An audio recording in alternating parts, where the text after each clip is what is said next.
નમસ્કાર, આપ જોઈ રહ્યા છો સ્પાર્ક ટુડે ન્યૂઝ। અરવલ્લી જિલ્લાના સાઠંબા નગર ખાતે સતત 8મા વર્ષે રામનવમી નિમિત્તે ભવ્ય શોભાયાત્રા યોજાઈ। સાઠંબામાં જય જય શ્રી રામના નાદ સાથે રામનવમી નિમિત્તે યોજાયેલી ભવ્ય શોભાયાત્રા ભક્તિ અને શક્તિનું ઘોડાપુર જેમાં ઉમટી પડ્યું હતું। હજારોની સંખ્યામાં ભક્તો આ શોભાયાત્રામાં જોડાયા હતા।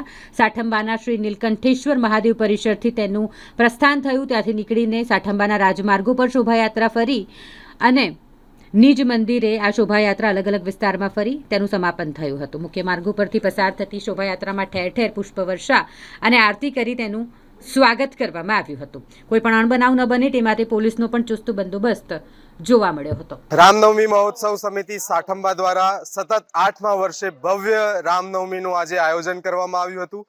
નીલકંઠ મહાદેવથી જે શોભાયાત્રા નીકળી તેમાં ગામના 1000થી વધુ અને આસપાસના લોકો આ શોભાયાત્રામાં જોડાયા હતા।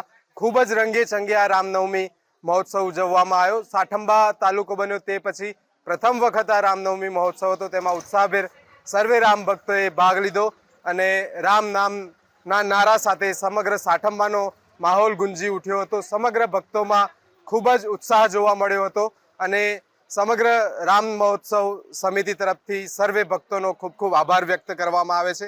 અને રાત્રે 8 વાગે બસ સ્ટેશન પાસે હનુમાનજી મંદિર ખાતે રામધૂન, હનુમાન ચાલીસા પાઠ અને ભવ્ય રાસ ગરબાનું પણ આયોજન કરેલ છે। તો સર્વે ભક્તોને તેમાં પણ પધારવા આમંત્રણ છે અને ભવ્ય આતશબાજી સાથે આ ઉત્સવનું સમાપન કરવામાં આવશે। જય શ્રી રામ।